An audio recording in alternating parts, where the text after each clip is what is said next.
Hello, my name is Mage and welcome to Black and White Thinking. Today's video is a witchy Witcher one, where I am going to discuss with you, hopefully, the wonders of mythological metaphor in the Witcher series, where I ask the important questions. Is the Witcher series actually good? Or did I just read it when I was vulnerable?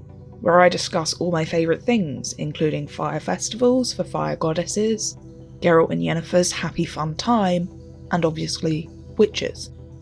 What is Beltane and why is it important in this series? What does the festival represent to the characters and stories that Sapkowski, the author of the books, even chose to include it? Well, let's find out.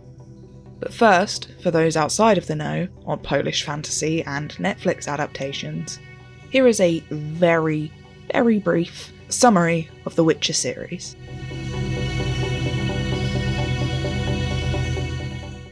The fantasy series, collectively known as the Witcher series in English, was written by Polish author Andrzej Sapkowski in the 90s. The first two books are short stories following the Witcher Geralt of Rivia on his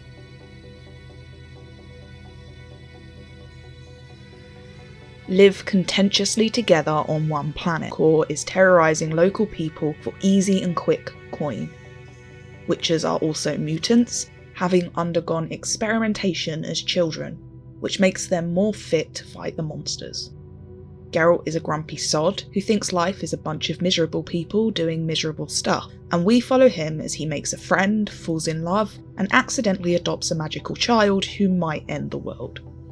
The cast is a full one, full of some of the best background characters in fantasy in my opinion, but for the sake of quick clarity, the only people you really need to know about are Geralt, the white-haired, despondent monster hunter who is struggling to find meaning in a life he feels like he had little control over. Then there is Yennefer of Vengerberg, the love of Geralt's life and our leading lady, a sharp-tongued, sharp-minded, ultimately soft-hearted sorceress who loses her ability to have children when she gains her magic as a teenager. Jaskier, a pretty slutty bard, Geralt's best friend and moral compass who likes to write romantic poetry about his friend's crappy love life. And Ciri, the angry bisexual child. Ciri is a princess from a land called Sintra, remember the name of this place for later. And Geralt has essentially been sworn to protect her, keep her as his ward because of some magic Rumpelstiltskin deal Geralt made with her father. When Ciri's parents die, and her grandmother's throne falls and her entire kingdom is destroyed, Geralt eventually ends up with her in his care, with the help of Destiny and his woman, because he's kind of useless, and the protection of this magical monster child by her magical monster parents and their friends is essentially the main plot of the books. The Witcher is a found family fantasy. The Witcher is also, maybe, self-insert fantasy porn written by an aging European boomer, but it's the kind of trash that I love, and I think that Sapkowski is honestly one of the lesser threatening male writers in the fantasy genre right now. Not everyone agrees with me, but some people are out here calling Name of the Wind a genius, and Jane Paul's Wedding Night exists, so I'm pretty happy with the witch porn trash, knowing that's exactly what it is. And also, I don't just think it's trash, but actually one of the most interesting love stories ever told in a fantasy setting, and I'm going to attempt to explain why in this video with the help of some real-life paganism.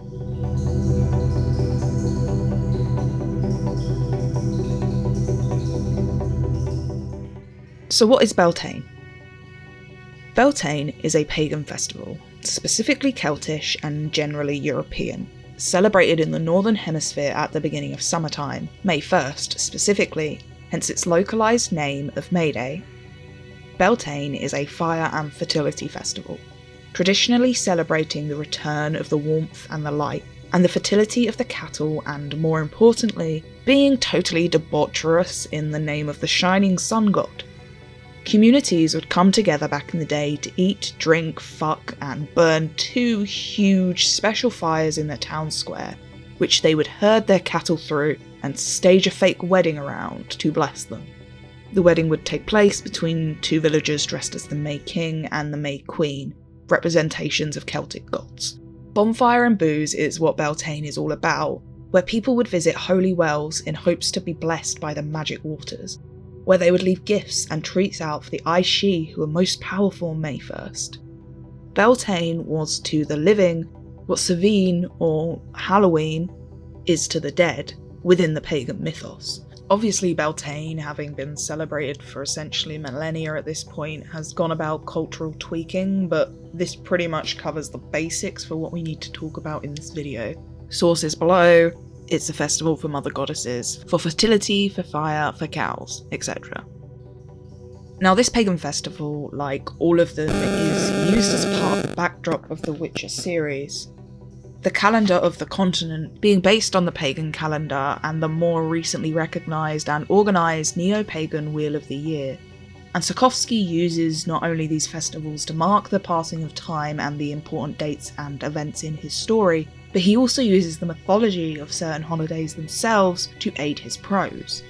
He uses the imagery and aesthetic of paganism, and specifically pagan festivals, to represent the emotions and arcs of his characters. Real-life witchery reinforcing the mythos of the witches and witches in The Witcher. As someone who obviously loves mythology and would on some level address themselves as a pagan, as someone who is intrigued by the alchemical monstrosity of Geralt and Yennefer's love, and the Witcher series as a whole, Sapkowski's use of the Wheel of the Year has always truly fascinated me. It feels very honestly European in a way that a lot of US-led fantasy doesn't sometimes. This is not necessarily a good or bad thing, but when you are European, it can be something you notice when reading a series for the first time.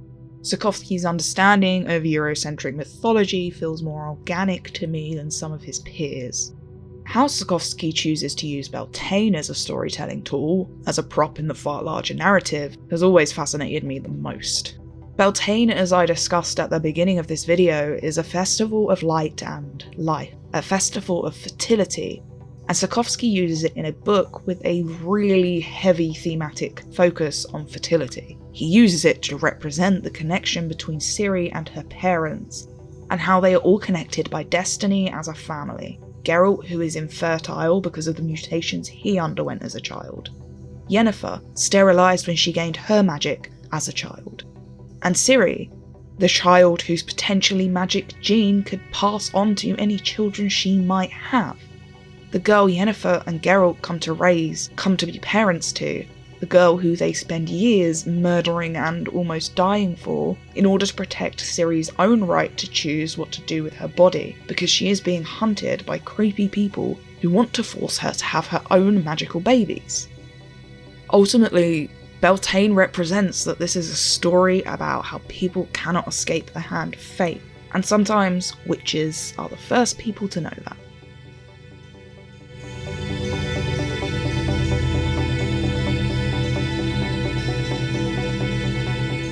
So the Festival of Beltane, often written as Beltane in the Witcher books, is first mentioned in the Last Wish short stories, the first book in the series. Geralt, whilst discussing the last terrible job he had with a side character, who is technically mute, so he's basically talking to himself, Geralt says the following. A loop? Yes, that's what Yennefer sensed. What tempted me, I wonder, in Cintra? How could I have taken such a risk so foolishly? No, I'll never look back. I'll never return to Cintra. I'll avoid it like the plague. I'll never go back there. If my calculations are correct, that child would have been born in May, sometime around the Feast of Beltane. If that's true, it's an interesting coincidence, because Yennefer was also born on Beltane's. Enough of this. We should go. It's already dusk. Thank you for talking to me. This conversation takes place before you ever meet Yennefer or Ciri within the narrative of The Witcher. Geralt is waxing lyrical about his child surprise, the child that is sworn to him who he hasn't actually physically met, and how the child, who he again has yet to claim, must have been born around Beltane, and how that is a interesting coincidence because Yennefer was also born around Beltane. Again, at this point the reader has yet to meet Ciri or Yennefer outside of Geralt's thoughts about them. Over a decade before Yennefer and Ciri will ever come to meet each other in person, Geralt connects them to each other through Beltane. So just hold on to the idea of Ciri and Yen being connected by Beltane for a moment, as I discuss the use of the festival further in the story, and how all these scenes tie together. Secondly, there is no such thing as coincidence in The Witcher. Free will perhaps, but never coincidence. I mean, if you know anything about The Witcher, it's probably this. Yes, I do, but you can't outrun destiny just because you're terrified of it. It's coming, Geralt. And the woods will be with you always. She is your destiny. People linked by destiny will always find each other. People linked by destiny will always find each other. The Witcher is about destiny bringing a family together. A father to his daughter, that daughter to her mother. Beltane as a festival represents that the most. The healing and coming together of family, the creation of legacy, and the conception of new lives lived together. The next time we hear about Beltane is all the way in the next book, The Sword of Destiny, when Geralt and Ciri have met in Brokilon Forest. This is a scene that you would have heard a lot of book readers complain about being missing from the show. I have mixed feelings on that. Well, in this scene in the book, Geralt trips major balls after drinking the magic water and picking one of his many fights with destiny. Ciri isn't the one to have magical visions, it's Geralt, unlike in the show. Basically, Geralt questions the magical power of destiny and the powers of the waters of Brokilon to Queen Ethne's face. And she essentially replies, if you think you're clever enough to fight destiny, just try the water. So naturally Geralt does, thinking he cannot be drugged because he's a witcher, and he's wrong. One of the things he hallucinates is a transition of Ciri to Calanthe, from Calanthe to Yennefer, from Cintra to a Beltane that he had recently spent with Yen. He sees flames in Yennefer's face, and he seems to be recalling a conversation that they had in the recent past. Part hallucination, part memory, part destiny, Yennefer cries at Geralt, telling him that something more is needed. Yennefer, too little. The apparition's thin lips suddenly twist. A tear rolls down the pale cheek, quickly, quicker and quicker, like a drop of wax down a candle. Too little, something more is needed. Yennefer, nothingness for nothingness, the apparition says in Ethne's voice. The nothingness and void in you, conqueror of the world, who is unable even to win the woman he loves, who walks away and flees when his destiny is within reach. The sword of destiny has two blades. You are one of them. But what is the other, White Wolf? There is no destiny. His own voice. There is none. None. It does not exist. The only thing that everyone is destined for is death. Return here, the woman said. Return here should you ever change your mind. Your destiny will be waiting. I shall never return here, he thought. I never went back there. I never returned to... Whither? Mousy hair, green eyes. His voice again in the darkness, in a gloom in which everything was engulfed. There are only fires. Fires all the way to the horizon. Cloud of sparks in the purple smoke. Beltane. Mayday Eve. Dark violet eyes shining in a pale, triangular face veiled by a black, rippling shock of curls looking out from the clouds of smoke. So he hallucinates Yennefer and Ciri, and them both kind of just merging into each other, with Destiny lecturing him about how he's useless to both of them. And the story essentially ends with Geralt having fought and been lectured by Destiny in his dream state, waking up outside the forest with Ciri and taking her home. The next inclusion of Beltane in the story is the important one, and the one I really wanted to talk about. A passage that is probably one of my favourites in the entire series, for 1,000 different reasons that I won't even go into right now. Once again, at the end of Sword of Destiny, we find ourselves in the middle of a hallucinating Geralt's brain. He has injured himself and is being lugged around on the back of Yerga's cart.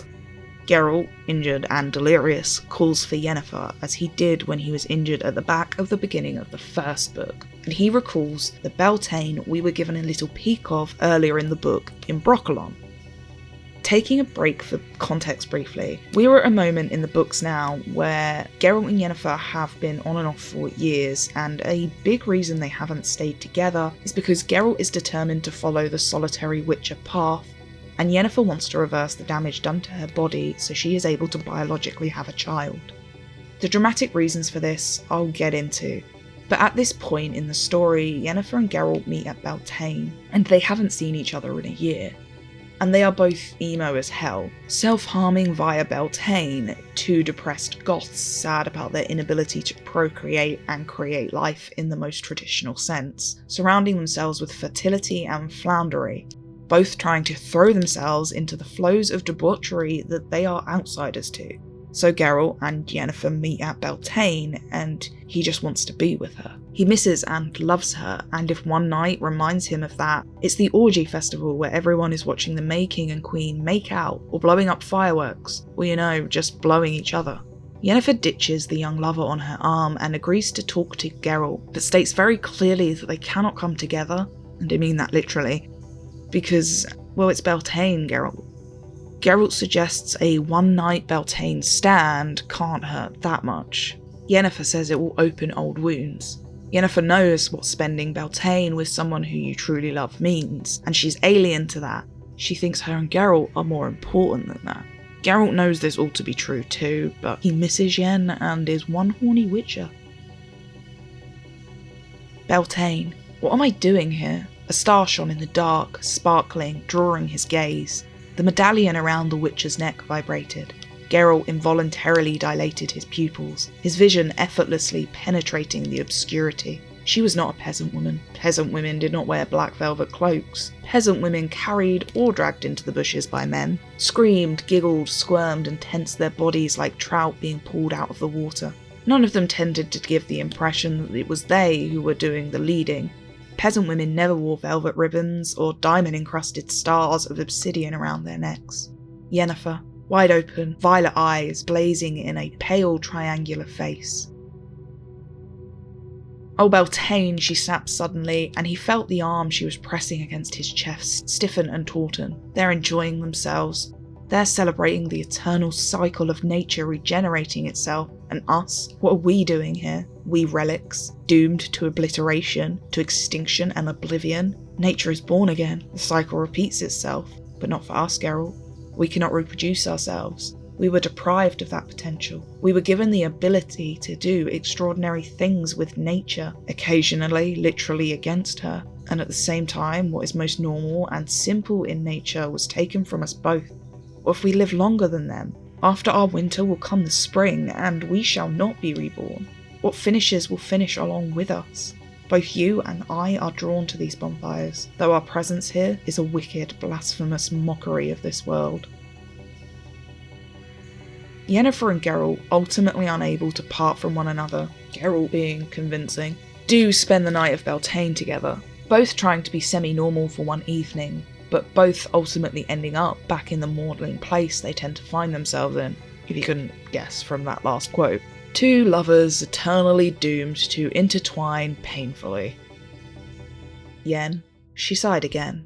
Just today, she said, looking at him with eyes wide open. Just this night which will soon slip away. Let it be our Beltane. We shall part in the morning. Don't expect any more. I cannot, I could not.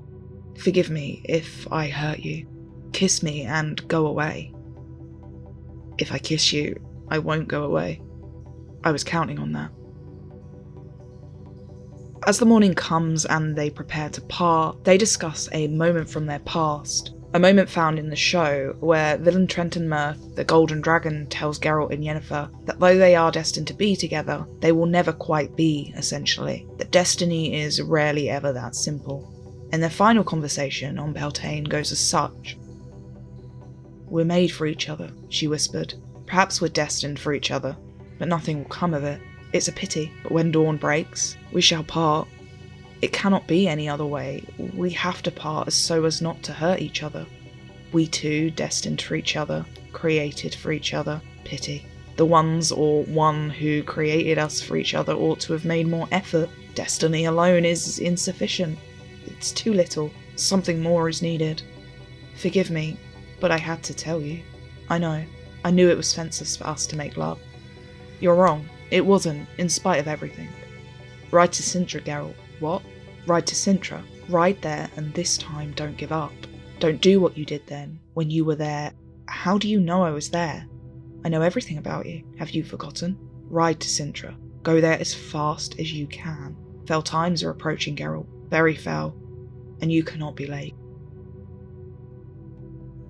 again with Yennefer playing the role of destiny in Geralt's twisted, hallucinating mind. And Cintra, as I mentioned earlier, is where Ciri is waiting to be claimed by Geralt, waiting on him to accept his destiny, which will ultimately heal something between him and Yennefer.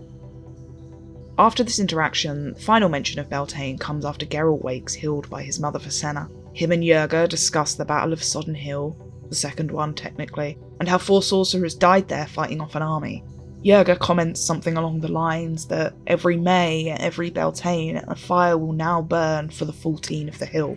Geralt thinks Yennefer is one of the 14 to have died there, and whilst I won't go into it too much now because I want to make another video discussing Geralt and Yennefer's last wish, and I think this pertains to that more specifically, I will mention briefly that after Geralt thinks Yennefer is dead, he climbs to the top of the hill, all mopey and mourning, and sees a woman up there. He assumes the woman is Death, come to collect him. She might be Death, she might be Destiny, she is not here to collect him today. Geralt, realising that Cintra has fallen and Yennefer isn't dead, finally takes her advice and rides to collect Ciri. The book ends with Ciri and Geralt reuniting and him taking her into his care.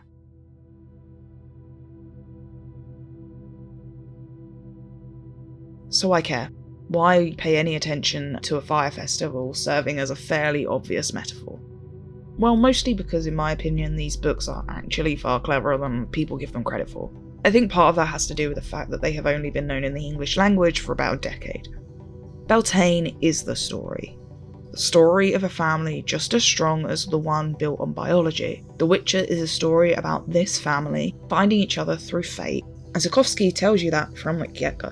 Before you even meet Yennefer or Ciri, Geralt connects their fates through Beltane when he discovers their coinciding birthdays. Through this, he also indicates the power both of these women will come to have. Again, before you have even met them on page. 200 pages before you officially meet Yennefer, a whole book before you officially meet Ciri. The mythos surrounding Beltane often speaks that children born or conceived around Mayday will come to be powerful adults. Magical even, blessed by the I-She and not born of man. Like Geralt and Yennefer, a Beltane tradition was to often dance as the May King and Queen with your partner until one of you was sufficiently drunk enough to ask the other to sneak into the woods and, go make a Beltane baby. The concept of conception, of fertility, in the land, in its animals and in its people was what Beltane was for. Let this be our Beltane, Yennefer states. And it is their Beltane, where they come together to very metaphorically conceive the child neither of them thinks they will ever have. The concept of infertility, and the way these two characters punish themselves for something out of their control, is the thing that stands between them. Geralt makes this clear earlier in the first book, when he discusses leaving money at the temple for Yennefer to help pay for the cure she so desperately wants. A big part of why Geralt is so able to walk away from Yennefer, even though it's the last thing he actually wants to do, is because he knows that as a Witcher, at least he believes, is that there is no undoing his monstrosity. Geralt may act like he sees Yennefer as a monster sometimes, but he doesn't. He knows that she, if cured, could be happy without him, with a child and a man less deadly. And we know this because he freaks out when he sees Yennefer potentially moving on and he decides to fight Istrid in a shard of ice.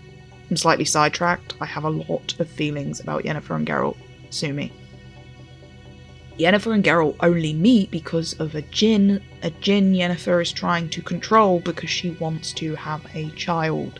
My point being, not only is Ciri born on Beltane to her biological parents, a child not of man, born with a frightening level of magic within her, magic gifted to her like it was gifted to her adoptive mother Yennefer by the I-She, the elves, but too is Ciri conceived on Mayday by her adoptive parents.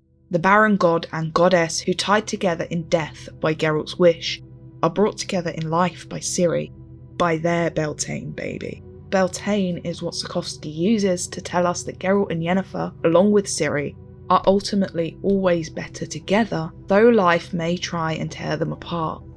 When Geralt says, "I shall not return to Cintra," only to follow it up with Yennefer and the child were born around the same time, Geralt and Sapkowski are essentially telling you the whole story. No matter what Geralt thinks of Destiny, and he thinks Destiny should go fuck itself, he will always ride to Cintra eventually. For Yennefer, he will ride to Cintra. something more is needed. A family of Yennefer and Geralt will always be missing Ciri. A family of Ciri and Geralt is missing Yennefer, and so on. Which is why I hate those games so much sometimes. I mean, The Witcher 3 and its whole Yennefer is not actually Ciri's mum, she's just some ex of Geralt's thing is, I hate you. I hate you. Understanding Beltane and how it corresponds with European tradition and mythology reveals the whole story of The Witcher to you before you even really know the ins and outs of the characters or what a Witcher really is. Thematically, One Night at Beltane explains it all. A god meeting a goddess, a man meeting a woman, white and black, the divine feminine and the divine masculine coming together to create a magical legacy in a very grey little girl. Peak neo-pagan imagery used to show us that this is Ciri's world and everyone else is kind of living in it. Most parents tend to think their child is the most important child in the world. Yennefer just happens to be right.